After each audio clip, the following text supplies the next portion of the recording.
इंसान जितना अकेला रहता है उतना खुश रहता है। क्या ये बात सही है? आप मेरी पूरी ट्रू लव स्टोरी सुनना। आप पहले मैं किसी की बता रही हूँ, उसके बाद आप मुझे कमेंट बॉक्स में प्लीज़ कमेंट करके बताइएगा कि ये बात सही है क्या, कि इंसान जितना अकेला रहता है उतना खुश रहता है। ट्रू लव, ये लव जो हम शादी से पहले करते हैं या शादी के बाद, प्यार तो प्यार ही है। कभी कभी प्यार एक तरफा ही रह जाता है। वो कैसे? क्योंकि कई बार ऐसा होता है कि हम बिना एक दूसरे की, लड़के लड़की की सहमति के हम शादी हो जाती है, करवा देते हैं, और बाद में क्या होता है कि वो वहीं का वहीं रह जाता है कि एक के मन में तो प्यार और एक के मन में बिना प्यार। तो मतलब ज़िंदगी यूं ही क्या हो जाती है, उनकी कॉम्प्रोमाइज़ करके बितानी पड़ती है। तो जैसे उबलते पानी में आलू नरम हो जाता है मगर अंडा सख्त हो जाता है, ये दोनों का अपना स्वभाव होता है, और इसी तरह हम सब भी एक ही परिस्थिति में अपने स्वभाव के हिसाब से ढल जाते हैं। तो उनको ऐसे ही कॉम्प्रोमाइज़ करके अपनी ज़िंदगी बितानी पड़ती है। और ट्रू लव होता क्या है, मैं आपको इसकी एक कहानी बताती हूँ। एक लड़का होता है, उसका नाम राम होता है, और लड़की होती है उसका नाम रागिनी होता है। एक्चुअली क्या होता है, वो दोनों एक गाँव में रहते हैं, है ना। लड़का बहुत पढ़ा लिखा, बचपन में मतलब दोनों ऐसे साथ पास में रहते थे, हंसते गाते रहते थे। और एक तो क्या, जो लड़की थी ना वो जमींदार की बेटी थी, लड़की जमींदार की बेटी थी, और लड़का किसी ऐसी ठेकेदार वगैरह उनका मतलब बेटा था। तो मतलब वो मतलब उससे काफ़ी कम में लेवल में थे लड़के वाले। तो दोनों क्या, लड़का लड़की एक साथ एक ही स्कूल में पढ़ते थे, है ना। और फिर है ना आगे जाके वो लड़की मतलब अपनी पढ़ाई पूरी करी, तो उसके माँ बाप ने उसकी वहीं पे उसको आगे पढ़ाया नहीं, मतलब कॉलेज वॉलेज नहीं भेजा। ग्रेजुएशन तक करा, ये सॉरी 12th तक करा के उसको बंद करवा दी। फिर क्या हुआ, वो लड़का जो था, लड़का अपनी पढ़ाई पूरी करके शहर गया। उनके माता पिता ने उसको शहर भेज दिया, राम को। राम जब शहर गया तो उसने वहाँ पे मतलब अच्छी सी ट्रेनिंग करी, अच्छी सी जॉब भी लगी उसकी, और फिर वो वापस गाँव आया। अचानक दोनों ने एक साथ दोनों एक दूसरे को देखे, तो वो काफ़ी ताजुब से रह गया कि हम ये वही हैं। हम बचपन में एक दूसरे से मतलब मस्ती करते थे, खेलते थे, और ना पहल दूज वगैरह, मतलब उन दोनों में बहुत ज़्यादा उनकी फैमिली, मतलब वो लड़का जो था उनकी फैमिली में जाता था। लेकिन क्या लड़की थी ना, रागिनी रागिनी की फैमिली वाले उस लड़के को, राम को पसंद नहीं करते थे, क्योंकि वो छोटे थे, उनके काफ़ी उनके लेवल के अकॉर्डिंग काफ़ी नीचे पोस्ट नीचे थे। तो राम क्यों था, राम है ना रागिनी को बहुत मनी मन प्यार करने लगा। और राम है ना रागिनी के घर जाती थी, राम के घर जब रागिनी जाती थी ना, तो राम के घर वाले रागिनी को बहुत अच्छा प्यार देते थे, सम्मान देते थे। राम उसको मन ही मन बहुत प्यार करने लग गया। लेकिन रागिनी को ये नहीं था कि मैं उसे प्यार करती हूँ। उसने कभी मतलब ये, उसमें बचपना बहुत था, तो उसे बहुत हंसी मजाक करती थी, हर बातें अपनी शेयर करती थी। लेकिन उसको इस चीज़ को, उसे ये मतलब पता ही नहीं था ये जो मैं बचपना करूँ ये प्यार है। उसे इस चीज़ का कभी एहसास ही नहीं हुआ। देखते देखते ना रागिनी का रिश्ता हुआ।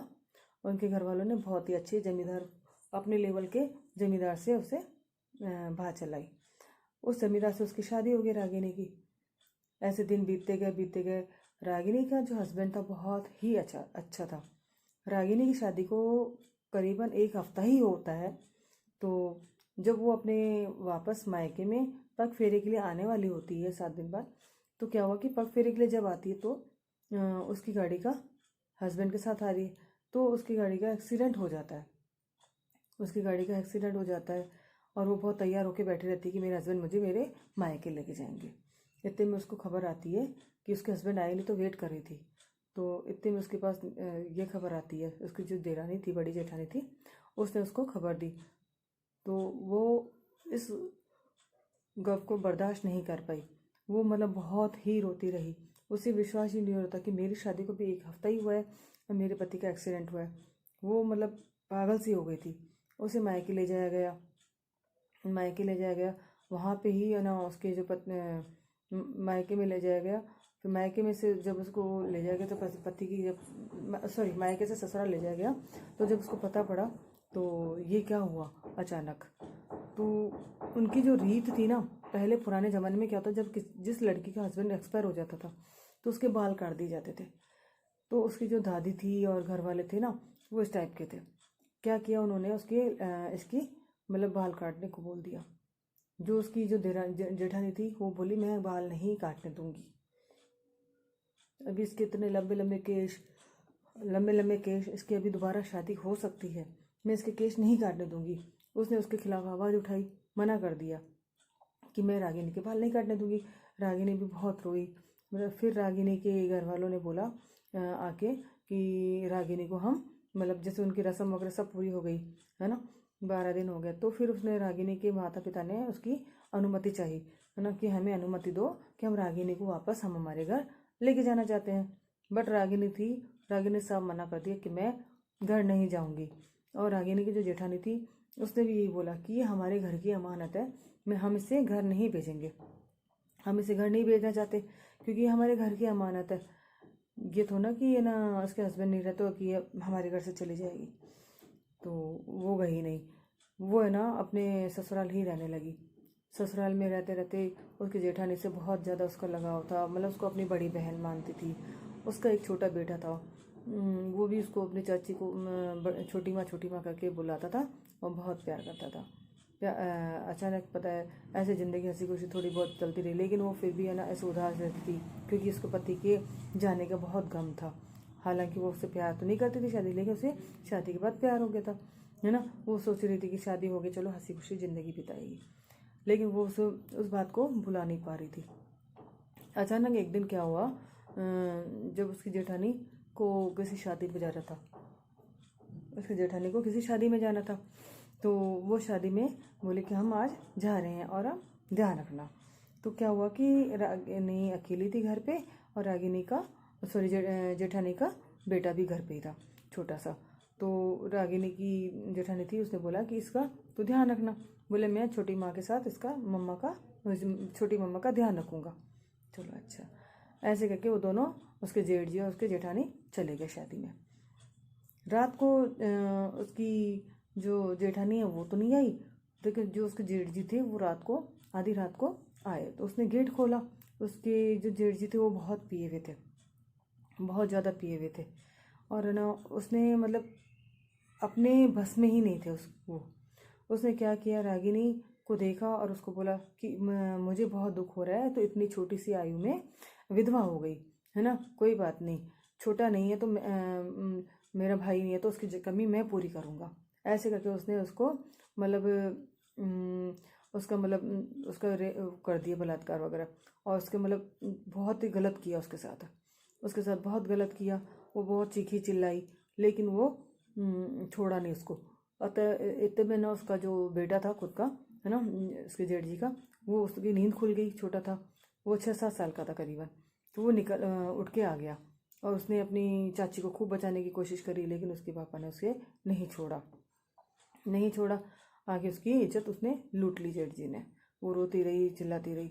सुबह जब है ना सुबह उसकी जेठानी आती है 6 बजे, तो वो देखती है कि आवाज़ लगाती रहती है, क्या वो ना रागिनी रागिनी रागिनी। तो रागिनी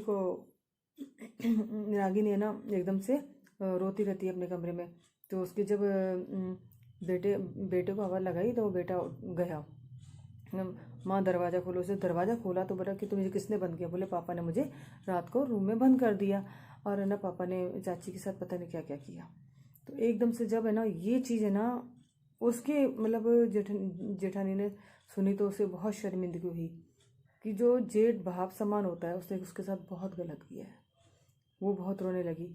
वो उसको बोले कि यहाँ पे तेरी जगह नहीं है, यहाँ पे कोई तेरे को जीने नहीं देगा, हम ठाकुरों में ऐसी गंदी रीत है ना, तेरे को यहाँ पे कोई जीने नहीं देगा। वो उसे उसके मायके ले जाती है, मायके में छोड़ आती है। मायके में वो किसी को कुछ बात नहीं बताती। जो उसकी माँ होती है उससे पूछती है बहुत सारी कि बेटा क्या हुआ बात, तो वो बोलती है कि ऐसे कुछ भी नहीं हुई। वो बताते बताते रोने लग जाती है अकेले में। वो अपनी माँ को सारी बात बताती है, उसकी माँ बहुत रोती है उसके साथ। फिर उसे ना वहाँ पे जाती तो उसके वहाँ पे बहुत गलत उसके साथ व्यवहार होता है। मायके में भी, मायके में उसकी दादी है, उसको बोलती है कि विधवा है, इसके लिए एक अलग से कोठरी दी जाए, इसके लिए अलग से एक वो दी जाए, खटिया दी जाए, इसको पलंग पे नहीं सोना दिया जाएगा, इसको नीचे खाट पे सोना है, बांस की रस्सी वाले पे या ज़मीन पे सोना दिया जाएगा। उसको खाना भी अपने आप बनाने दिया जाता है।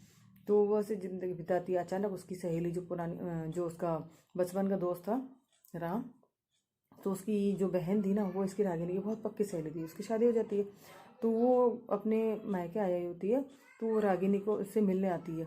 रागिनी की बात सुन के वो बहुत शौक हो जाता है उसे कि क्या हुआ, अभी तो उसकी शादी को 7 दिन हुए थे, 7 दिन में ही वो विधवा हो गई। तो उसे रहा नहीं गया, वो घर उससे मिलने आती है ना, तो उसको पता पड़ता है तो बहुत रोती है अपने घर जाके। राम पूछता है उससे क्या हुआ, तो वह राम को बताती है कि रागिनी विधवा हो गई है। तो उससे भी नहीं रहा गया, वो बहुत रोता है और उससे मिलने के लिए सोचता है। वो मिलने जाता है, उसकी माँ उसे मिलने देती है, लेकिन उसको अलग खाना देती है, उसको अलग खाने देती है। और वो जब जाती है तो वो भी उसको सम्मान देती है रागिनी, उसके खाने के लिए अच्छे से रसोई से अंदर से है ना पकवान मंगवाती है और उसको खिलाती है। जब उस राम से बोलता है तो क्यों नहीं खाएगी, तो वो एक ही बात कहती है कि मैं विधवा हूँ ना, मुझे हक नहीं है अब ये खाने का, अब मुझे खुश रहने का कोई हक नहीं है। तो राम से रहा नहीं जाता है, वो बहुत रोता है, बहुत रोता है। ऐसे करके मतलब उससे रहा नहीं गया, उसे उसको हंसाने की कोशिश करता है, लेकिन वो देते रोने लग जाती है। फिर उसको बाहर ले जाता है कि गाँव चलो घूमें, ऐसे मतलब उसको घुमाते ले जाते, नंगे पैर जाती है, उसके पैर में कांटे लग जाते हैं कि मतलब उसे रहा नहीं जाता है कि विधवा में कौन सी रीत है, ऐसी ऐसी कौन सी रीत आ गई कि विधवा होते हुए भी उसको मतलब विधवा हो, उसके तो कोई दोष नहीं था, लड़की का इसमें क्या दोष है बताओ। जब लड़का दूसरी शादी कर सकता है तो लड़की क्यों नहीं कर सकती, लड़की का इसमें क्या दोष है, वो विधवा हो गई तो उस तो जानबूझ के थोड़ा ना विधवा हुई थी। जो उसे सारी बंदिशों से बांधा जाता है कि इसके बाल कटवाया जाए, उसको नीचे सुलाया जाए, अलग से अपने आप खाना बनाया जाए, या उसे हंसने का कोई वो नहीं है, तो वो बहुत है ना दुख होता है उसको। उसके साथ है ना रोज़ बातें करने लग जाता है, रोज़ उसके पास आता है, बाहर है ना बुलाता है, वो आती है मंदिर के बहाने फूल तोड़ने, तो उसके बात करती है, थोड़ा उसके साथ मन लग जाता है। तो मन लगते लगते उसके साथ वो वापस उसको मतलब राम उसको बोलता है मुझे तुझसे प्यार हो गया। तो वो बोलती है कि ये है ना गलत है।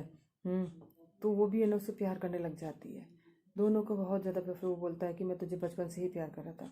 फिर दोनों बहुत प्यार करने लग जाते हैं, प्यार करते, अब प्यार तो बहुत करता था, लेकिन वो भी करती थी, लेकिन उसमें क्या बचपना था, वो अपनी मतलब अपनी फीलिंग्स बता नहीं पा रही थी। तो वो दोनों को बहुत ज़्यादा प्यार हो गया। अचानक एक दिन उसके जो कौन है, उसके जो भाई है और उसके जो पापा है और दादाजी है, उसने देख लिया। तो उसने बोला कि ये ना रागिनी ये बहुत गलत कर रही है, बाहर जा रही है और ये गलत है हमारे में। तो वो लड़का एकदम से आता है, उसके दादाजी से मिलता है और उसके पापा से कि भाई मैं उसे प्यार करता हूँ। लेकिन उसके पापा ने साफ मना कर दिया और उसके दादाजी ने कि नहीं ये विधवा है, दोबारा शादी हम नहीं करेंगे। लेकिन वो बोलता है क्यों, विधवाओं को हक नहीं है, क्यों लड़कियों को हक नहीं है, इस जगह तुम्हारे जमींदार में किसी लड़के का लड़की ख़त्म हो जाती, मतलब पत्नी मर जाती, तो वो क्या लड़का दोबारा शादी नहीं करता, क्यों उसे जीने का, उसका जीने का हक है और लड़की को जीने का हक नहीं है। फिर वो है ना आखिर क्या करता है कि बहुत उसके मिलने करता करता है, फिर उसे ना भेज दिया जाता है इधर उधर, मतलब भेज दिया जाता है उसको वापस, उसे शहर भेजने के लिए धमकी दी जाती है। उसके जो जमींदार थे ना बाप है ना और दादाजी, वो उस राम के माँ को उसको धमकी देते हैं, उसके पापा को, कि इसे तुम शहर भेज दो वापस, नहीं तो हम इसे ख़त्म कर देंगे। वो उसे बहुत कहते हैं कि चला जाओ, वो बोलता मैं नहीं चाहूँगा। वो रात को आता है वापस अपने मिलने उसके जो, लेकिन फिर रात में क्या करता है, रागिनी के जो पापा थे और रागिनी का जो जेठ जी था वो आपस में मिल जाते हैं। रागिनी का पापा रागिनी के जेठ जी से खुश हो जाता है कि ये तेरे घर ही जाएगी। तो वो क्या करता है कि जेठ जी और उसके पापा दोनों आपस में मिल जाते हैं और दोनों राम को ख़त्म करने के लिए रात को हमला करते हैं उस पर। लेकिन राम फिर भी अपने आप को बचा लेता है। राम के दादाजी को पता पड़ता है, उधर बहुत रागिनी रोती है करती है कि ना माफ़ कर दो, उसको छोड़ दो। जब उसे दादाजी को पता पड़ा कि इतने लोग उसके पीछे पड़े हैं राम को मारने, फिर वो देखना चाहता है कि वो राम के पास गए और उसने देखा कि उसे अपनी पोती का दर्द नहीं देखा कि दादाजी को। उसने क्या किया, अपने बेटे को कहा कि ये तो बहुत गलत है, कि इसके जेठ जी ने इसके साथ गलत किया, तुम उसके साथ दे रहे हो। वो माना नहीं, लेकिन उसके पापा ने क्या कहा कि ये ना उसको तू ले जा, बोले जेठ जी को। तो जेठ जी के साथ भिजवा दिया रागिनी को। लेकिन रागिनी बहुत रोती रही, तो उसके जो दादाजी से उससे रहा नहीं गया, दादाजी ने गोली चला दी। और गोली किस पे चलाई पता है, अपने बेटे पे। क्यों? क्योंकि उनसे देखा नहीं गया कि मेरी पोती को इतना दुख दिया जा रहा है और उसका प्यार, सच्चा प्यार करने वाला अब मिला है ना, बचपन से प्यार करता वो, है ना। तो वो नहीं चाहते थे कि मेरी मतलब अपनी खुद की पोती का घर उजाड़ना। फिर उसको गोली मार देते हैं, वो बहुत रोती है, दादाजी के गले लग जाती है। तो इतने में वो राम अपने घर वापस अपने पीछे से मुड़ के जा रहा होता है। तो बोलता है कि दादाजी को बोलता है कि माफ़ कर दो मुझे। जब जा रहा होता है तो राम के दादाजी इसको बुलाते हैं कि तुम क्या सच्ची में रागिनी से सच्चा प्यार करते हो? बोले हाँ। रागिनी से पूछा जाता है कि तुम करते हो? बोले कि रागिनी भी यही बोलती है कि हाँ मैं भी करती हूँ बहुत समय से। फिर रागिनी के दादाजी रागिनी की और राम की शादी करा देते हैं। मतलब उनका बचपन का प्यार जो था वो आखिर उन्हें मिल ही गया। कहते हैं ना, सच्चा प्यार कितना भी करो, कितनी भी कोशिश करो, लाख छुपाओ छुप न सकेगा, है ना। तो वो आखिर सामने आ ही जाता है। और दूसरी बात, सच्चा प्यार जो होता है आपस में मिल ही जाता है। कहते हैं आखिर कि जो लव है ना, शादी से पहले करके अगर लव मैरिज करते हैं तो सक्सेस नहीं होती।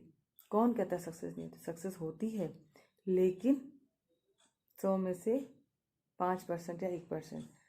अगर दोनों आपस में खुश हैं, वो एक दूसरे की कंडीशन को समझें, कॉम्प्रोमाइज़ करें आपस में, मतलब दोनों एक दूसरे की परिस्थिति को समझते हुए प्यार करते हैं शुरू से, तो उनकी लव स्टोरी ही होती है और रियली में उनकी लव मैरिज बन जाती है। और जो एक दूसरे को समझता नहीं है, सिर्फ एक दूसरे के प्यार से, पैसों से प्यार करता है, हाँ ये पैसे वाला है तो ही शादी हो, तो उनकी कभी सक्सेस नहीं होती है। और आप मुझे प्लीज़ कमेंट बॉक्स में कमेंट करके बताइएगा कि इंसान अकेला खुश रहता है? अकेला खुश रहता है क्या? ये बात सही है या गलत? और आपको ये लव स्टोरी कैसी लगी? नमस्ते।